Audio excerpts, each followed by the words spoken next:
But I mean, that's what the game is. And then you push here and take it out. Isn't that cool? I think that's pretty cool.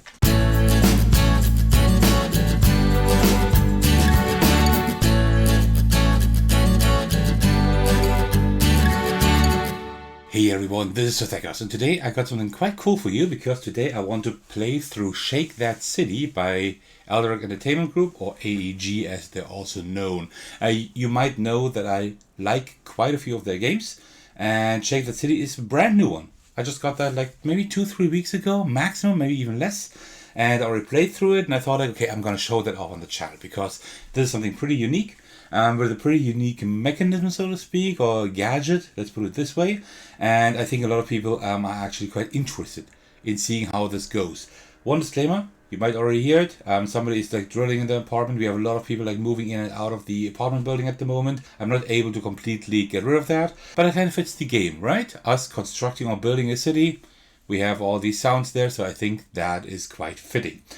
Alright, so before I will just talk about the game, show you the stuff and start playing, I will just quickly, as usual, set up the game.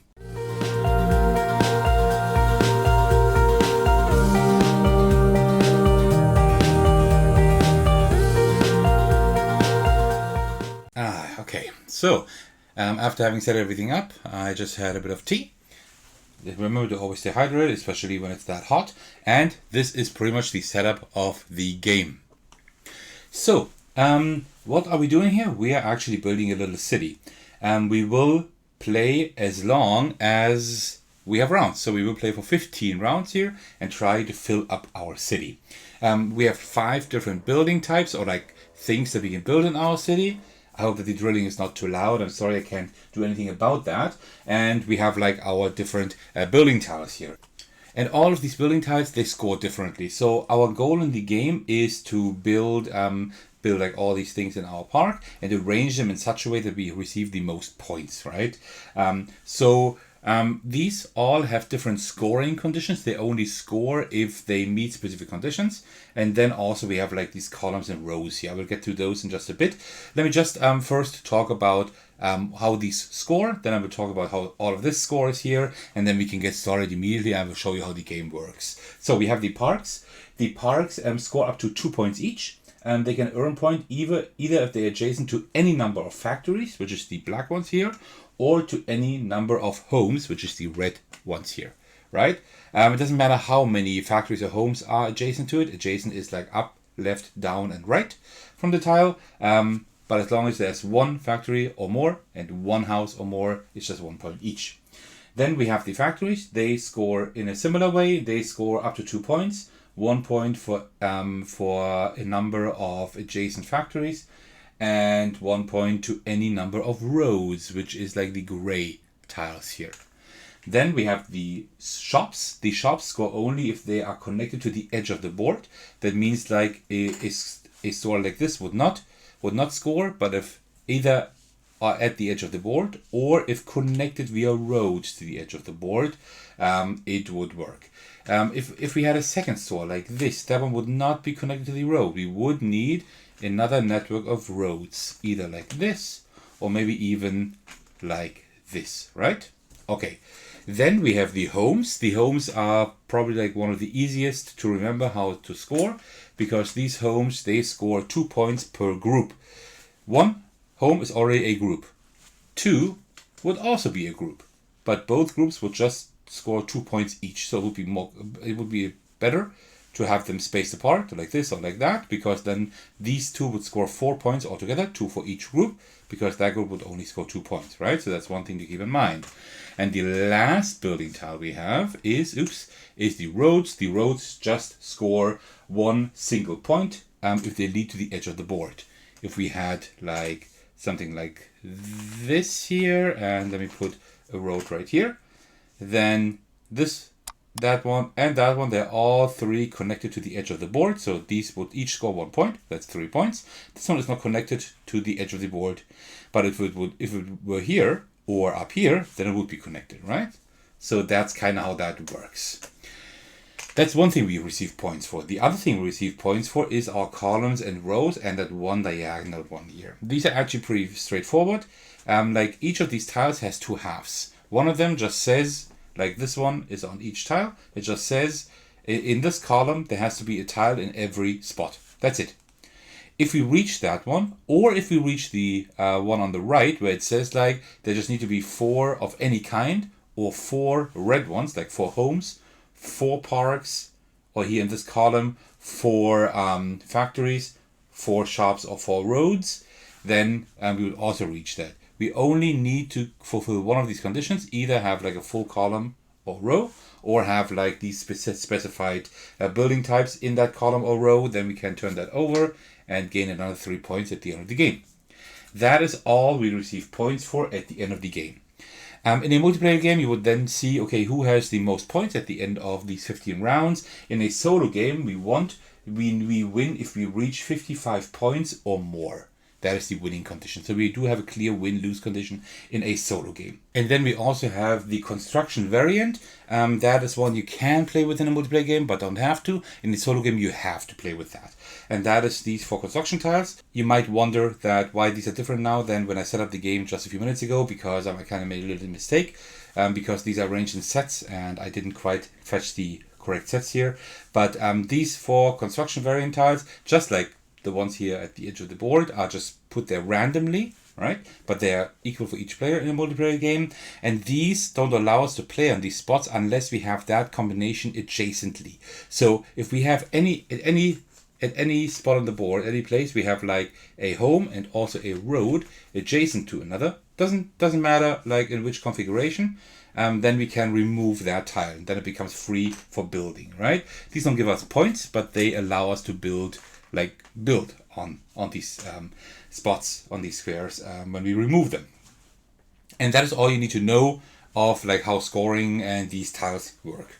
There is a player aid here. I don't need it, but I just put it here so you can see how it looks like. Made nice from cardboard, really cool actually. And there you see like how everything is scored. This is for this board. There also is another side to the board, which I can show you with another one. This one here, that is another variant you can play with, and then everything scores differently. I will show you the standard version for now, also because, to be honest, I haven't played with the other side yet. That's still something I need to do. And that is pretty much it. So, how does the game work? In a multiplayer game, one player would start, be the active player. He will shake this cool cube shaker that I had to assemble like with these rubber bands and stuff. Shake it well, and then you push here once, and then lift it up. And then you see that you actually have like a little grid of building blocks here, which is really cool. It's a really cool gadget.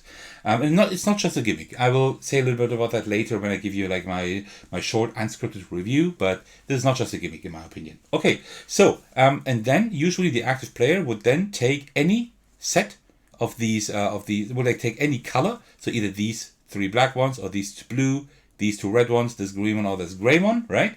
So it's pretty much like all colors here, right? Yeah, it's all colors here. And then they would take the appropriate tiles and put them in this exact orientation anywhere on their board. For example, if they took the black one, they would put it like this, right? Or like this. It doesn't really matter where, but they must not rotate it. Of course, if another player sits across, for them it would look differently. And then the other players, like it would go clockwise around the table, and everybody else could pick a color, but not the one that the active player took. So that is how that works. This rule is changed in the last 3 rounds, as you can see, because these rounds 13 to 15, they are like colorful, so you can take like any, like even the non-active players can take any of these combinations, even the one that the active player took. In a solo game, it's differently. In a solo game, I can take any color I want to, except the one with the most cubes. Except if there is a tie for the most cubes, then it's fine. But I could not take the black ones now, because it's the color with the most cubes. In the last 3 rounds, I can take any color. And that is pretty much how that works. So let us think. These 2 blue ones wouldn't be too bad, right? These are shops. They need to be connected to the outer edge. I could put them here, for example, and have already 2 shops in this row. I would just have to connect them to the outer edge, so I wouldn't need to build roads. But I think I can get that done.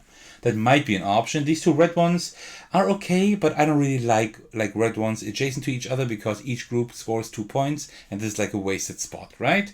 And the one gray one, the one green one, I don't think they are that interesting, so I will take the 2 shops here.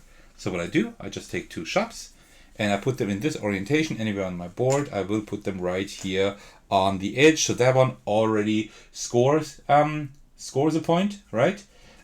Because one thing I didn't tell you with these stores is they score more points the further they're inward. So the outer edge, this store will score 1 point. This store is on the middle thing here, so to speak, on the brown circle, and will score 2 points. And in the gray area, it would score 3 points. So I got 1 point already. If I can connect that to the outer edge with the road, then I get another 2 points plus the roads. I think we're fine. And yeah, it's really easy because you shake that, you push them out, you choose something, you place the building tiles, and then you already have the end of the round, because we just throw them back in, and then we go over to the next round, and that's it. It's really simple to play. In a multiplayer game, of course, everybody else would have chosen something and put some tiles on their board. So, round 2. We shake again. It might be a little loud, but I mean, that's what the game is. And then you push here and take it out. Isn't that cool? I think that's pretty cool. So these 4 red ones here, these are horrible. I don't want those at all because they just score 2 points and that's it. We do have a factory here. I want some roads. So I could start building like a road, like one single one I can just place anywhere. Also, I could put these 2 stores, put them like here maybe, right? Because I need 4 in this row. So I would already get these 3 points. I could try that and then try to connect them all to the outer edge. You know what? I think that's what I will do. I will take these 2 stores actually, because I couldn't take this one here anyway, right? Because that's the color with the most cubes, but I can take these. So I will take these 2 and put them in this row here. And now we already have these 4 shop tiles in that row, right? In exactly this row. So we fulfilled that, so I can just turn that over. Because as I said, right? I don't have to fulfill both, just one of them, and now I get 3 points at the end for sure. Oh, also, I forgot to talk about this diagonal one here. It's not for the diagonal row, for the diagonal thing here, but it actually is for saying that I have at least 2 of each building type anywhere in my city square, and then I get 3 points as well. All right, so that was it. We put that all in here. Go to round 3, give that a good shake, and continue. All right, I'm not able to take the shops here, but I don't want any more shops. I actually want a few roads. Let me see, can I do something clever? Not quite. They're like this, and that doesn't really help us at all. Not really. No, I could put them right here, but that wouldn't really help us yet. These 2 factories don't do a whole lot. We could take a look at these parks, right? Because parks need to be besides factories or buildings. You know what? I think I will take these 2 roads and see what we can do with that. So let me put a road here. I could also start working with the parks, because then I could put a park beside a shop, and then we could already remove that one here, right? Because we also need to get rid of all of these.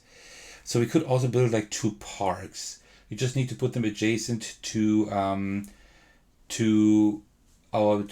regular buildings, like houses or factories. So we could do that. Let me think. No, I think I will take these 2 roads for now. And let me put them up here, one there and one here. That's right, yeah. Okay. Good. But then again, I could also put them down here. No, I will keep them up there. I will leave them up there. All right, round number 4. Let's see what we get here. We got more roads. That is a lot of roads, but we can't take those because that's the color with the most cubes. We could actually now take the 2 building things here. That wouldn't be too bad. We could put one maybe here and one up there. And they would already score like 2 points each. That's not too bad. I think I will take that. I will take these 2. I need to put one beside the store because I can remove that then. And the only way to do it in this orientation is... Oh no, wait, I can't do it. I could do it like this. That would work. That would work, right? Yeah, that would work. And then I would have these two beside. Yeah, you know what? Let me do that. Let me do that. So now we have like a blue and a red, like a shop and a house right beside each other. That is what this construction tile needs, so we can remove this from the game. So now we have more room to build. That is good. I actually like that. I think that was a pretty decent move. Okay. So, 4 parks. We cannot take those. We can take these 3 buildings, but that doesn't really help us either. We have another road here. Another road is good. I think I will take this one road because I can put that right here. And now you see these roads, they all score 1 point. This one is connected to the edge. This one is connected to the edge. So we already have quite a few points right here. Okay, I think that's pretty good. Oops. And you see, that's how the game works. It's really, really simple. There is a way to make it more family friendly, but I will talk about that a little bit later. There's like a family variant. And also you can just play it without the construction tiles, right? Not solo though. Okay, so we can... So now actually we have 3 of the red ones and 3 roads. And this is a tie for the highest amount of cubes. So we can take either of those if we want to. I don't... Well, these roads would be okay. But also like a factory would be pretty nice. But we do need roads. At least 1 road beside a house. We do need that, right? And also we still need to connect that shop to the edge of the building. So what we could do is put these 3 right here, right? These would all score points then, and also the shop would be connected. Yeah, I think I will do that. I will take 3 roads. We have a lot of roads in our city. The last city I built, I had a lot of parks actually, which was really nice. Like this. I think like this it works. And then we have like these, we have like a shop and a home beside each other, so we can remove this one here. Okay. So we're halfway, not quite, soon we're halfway through. There's also the possibility that he didn't shake well enough or something, that not all 9, the non-9 cubes are coming out. Just take those, put them back in, shake it again and repeat. So we are able to take anything because like 4 colors actually, no, we are not able to take these stores here, which is fine. So, some parks would be nice. Parks need to be beside homes. We do have a home there. We have one there, right? So we could like start working with parks actually. Yeah, you know what? Let's build a few parks. And I think I want to build the park. Oh, these are actually printed not quite straight. Yeah, they're all like printed a little bit differently. This one is correct, for example, and these are not, right? You see, like somehow, I don't know, these were like printed crooked. So let me take some nice ones for this video here. All right, like this. And I will actually, I wanted to put the parks up there, but I will actually put them down here. These 2 in this orientation, because then we have a park and a road right next to each other. So we can remove this one here as well. Okay, so this park will already score 1 point. This will not score anything yet, but we can probably fix that in a future round. Okay, so now we're pretty much halfway through. So we are able to take everything now. 2, 2, 2, and 2. These all are tied for highest, and also the 1 red one. The 1 red one would be great down here because it would give us 2 points for the building, but also like for that park. This one doesn't help us at the moment. Not really. Well, no, not quite. Not quite. We still need roads, right? We still need to connect that store, but we don't need 2 roads for that. 1 would be enough, right? So I'm thinking what I could do. You know what? I will take these 2 roads for now because I really want these 3 points for the store. So let me put this one in here. This one in here like this. I think that is okay. And that's it. Good. So let's see. So I am keeping like all of these in mind, right? But so far they didn't really work. So that's the same thing I did last time. Last time I mostly worked like with the building scoring, and that I just did as a side note. It's kind of tough to think of everything here, to keep everything in mind. Okay, so let's see. I can't take the factories here. I'm not able to take those, so that is okay. but we can take everything else. I don't need these roads at the moment. Another park wouldn't be bad. I could put one right here, I think, right? Yeah, I think I would build another park. Let me put that one right. Well, I could also build it up here, because then I can maybe get this one full at some point. Right, do it like this. Well, no, actually, no, wait. This one is already scoring for this one park here. And more parks don't do anything. Then I would have to put it up there. But that would be fine as well, actually. Yeah, you know what? Let me put that there. I think that's pretty good. Yeah, that's fine. I think I like that. Okay. Round number 10 or 15. So we're done. And you see that this is filling up more and more. So soon it will be difficult to put everything in there. But still it works. I would like to have like one single factory in up here. That would be pretty cool. Well, we could also like put a lot of stores here. Like here, for example, right? Because these would, like 2 of them would be at the edge. And 1 of them I could connect quite easily. So that we could do actually. You know what? Let's take these 3 stores here. I think that might be an idea. So we have like a lot of stores here as well. Or a lot of shops, as they are called. Like this. And then these would already score. These 2 would already score. This not yet. I think that's okay. Good. Oops. We don't have any factories so far at the moment. But we don't really need them yet. Okay. Ooh. I wish I could put them here. Oh, by the way, we can remove this one here because we have a shop and a park right next to each other. Oh, this would be like, had this one been there, we could put them here and get like a lot of points, right? Except, yeah, we can't really use all of that. I could put another store. What I could do is put another store right here and then hope for a single road at some point. That could be quite good. You know what? Let me do that. Let me put that one store here and just hope for a single road at some point, because then everything would be connected to roads. That would be pretty crazy. All right, we have 4 more turns and then we're already done with the game. So as you can see, this is a pretty quick game. Single road, single road, single road. I would take this one immediately. Put it right here, because now these shops are all connected to the outer edge. This one down here, these, yeah. Wow, that will give us a lot of points. And now we finished this one here, right? Just have anything, like have the entire row full. So we can already turn that over. We still need 2 factories, so we can also turn over that one. We're not quite done with that one yet. We're almost done with that one here as well. Yeah, okay, so we're getting places. All right, so now we have round 13. Now we can take anything, even the color with the most cubes. Let me just have a bit of tea before we continue. All right, so we do have 3 factories here. Can we work with them? So factories, they give points if they're besides a park. And also they need to be beside roads.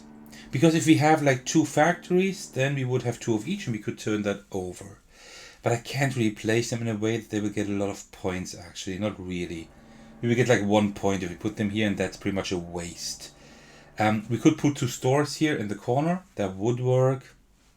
Wouldn't be that great either, right? That one single road, is that gonna help us? Not that much actually. So either I put these 2 stores here, that will give us 2 points. Or I put these 3 factories here, which is not really worth it, I think. So let me put another 2 stores here. So we have a lot of stores in our town. It's like shop city here, right? I mean, it's not the entire city I'm building here, right? This is just a district. And this is mainly like the shopping district, right? I think thematically that works. Wouldn't you say? Okay. So, there's a single factory. I wanted to have one in here, just because it would just give us another point. But still, it would just fit in there well, and we would still have room here, right? That doesn't really help us a whole lot. What else do we have? These 2 parks. We could put them here, which wouldn't do anything. No, that wouldn't do anything. The 2 stores wouldn't really do anything either. So I will take that single factory and put it right in here because factories get 1 point if there are roads adjacent to it. That is fine. So we need one more factory. I hope we will get one in the next turn. Give it a good shake. No. Okay. No. All right. So let's see what we can do. So for the parks, we will not get any points, except we could like put. No, not really. No, I don't know. Then we have a single road. That single road doesn't really help us either. We could put the single road in here just to get another 3 points for that column here, right? That wouldn't be too bad. These 3 homes would give us 2 points together. That is okay. But the road would give us more, like 3 points plus the 1 point for the road. The 3 shops, we can only place them. They would give us 2 points maximum. So they wouldn't really help us either. So I think we'll take that single road and put it right here. And then, as you can see, we are done. We have not built out the entire city, but we have done it pretty well, I would say. So, now we have our cool scoring pad here. So, Sir Thecos, and now we will just take a look at all the points, right? So, oh, by the way, let me turn that over because we have gotten these 3 points. But apart from that, we haven't gotten anything else. No. Okay. That is fine, I guess. That one factory. But, well, we are a pretty green city here, right? Okay. So, first we will score all our homes. Homes score 2 points for each group of homes. So we have 2 groups, and that is then 4 points. Now we get points for our shops if they're connected to either at the edge or connected via roads to the edge. These are all connected.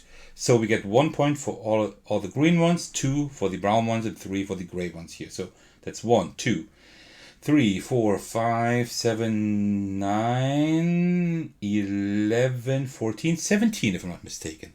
That is not too bad.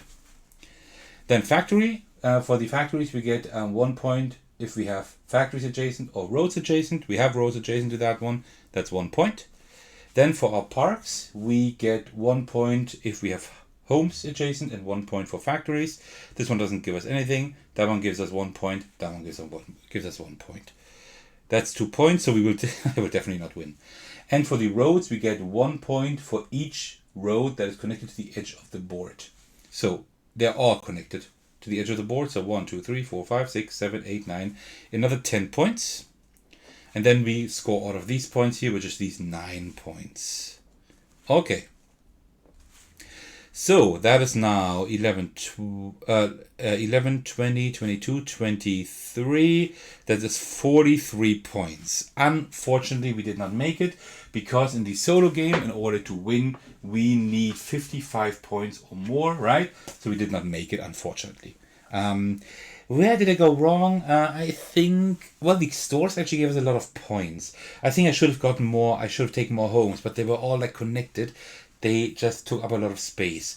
Just finishing up this row here would have given us another 6 points.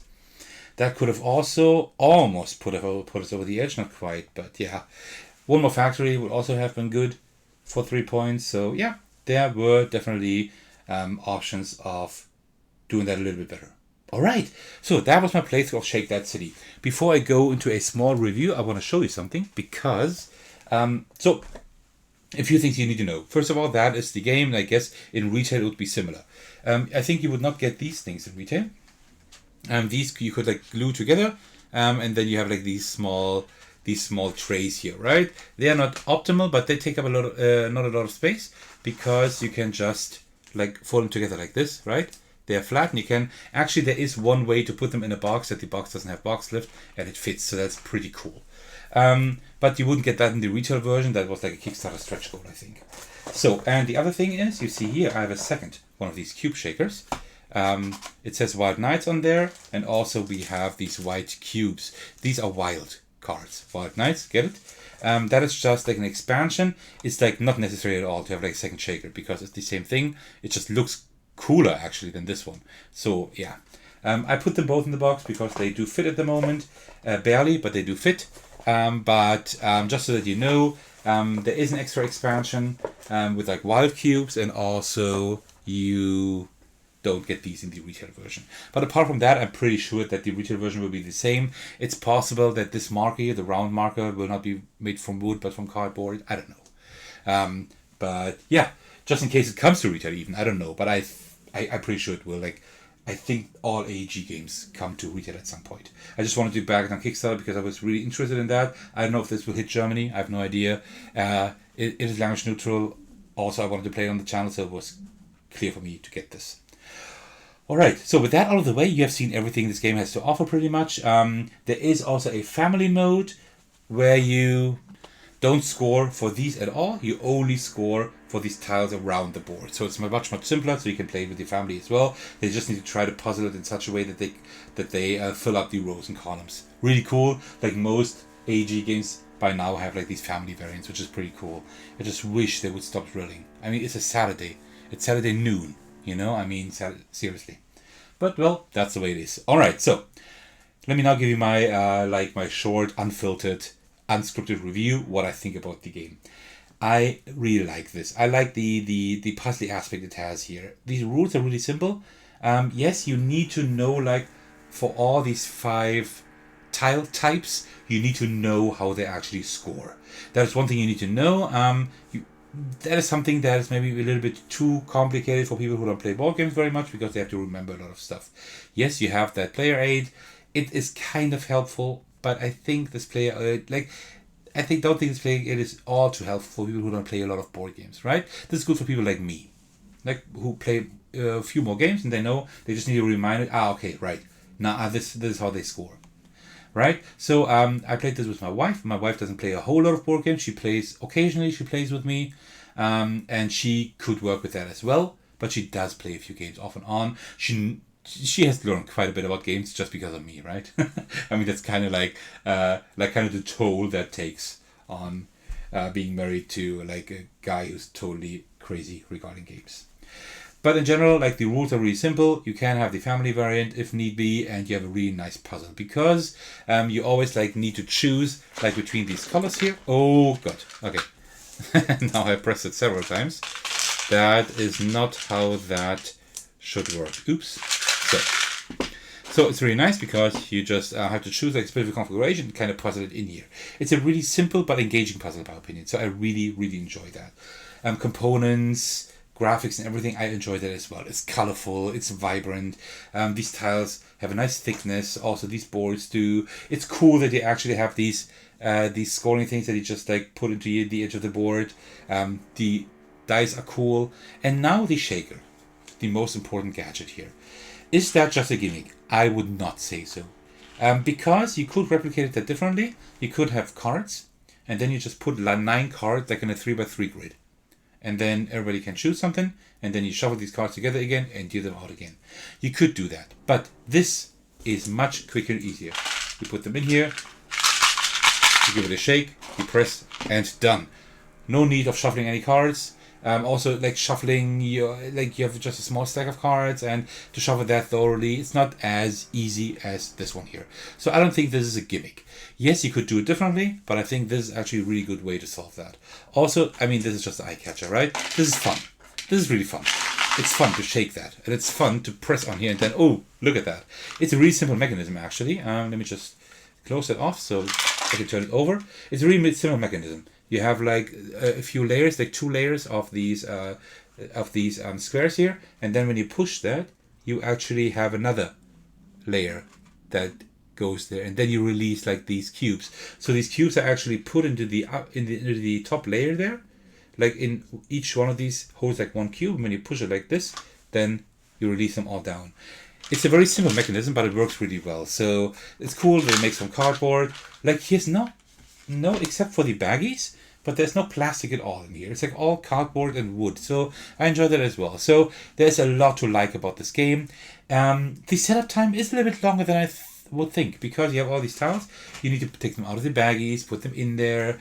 Usually I would put them in my little geek boxes that you know, right? these ones right here, but then the game doesn't fit in the box anymore. So I will not be able to do it for this game. Well, I could try it, but I don't think so. Also, I want to use these because, I mean, these were top out of the Kickstarter, and they're pretty cool, actually, right? So, yeah, the setup time is a little bit longer than I would like to. It's not long, right? It's like 4 to 5 minutes. But I think for such a short game, yeah, it's like a lot of tiles you have to put out there. You have to take all the cubes out of the baggies, put them in here. And then you have all these boards. Every player gets these things. You need to sort them. And there are quite a few things to that small game. So setup time, I wish that we could have streamlined that a little bit, but I think it's hardly possible. Yeah. And another thing is, I'm not quite sure about the replayability of this game. I think I can play it often or more often because I like these puzzly games. But in general, like, each game is pretty much the same. Of course, you do have random cubes here. Of course, you have different configurations here on these sides.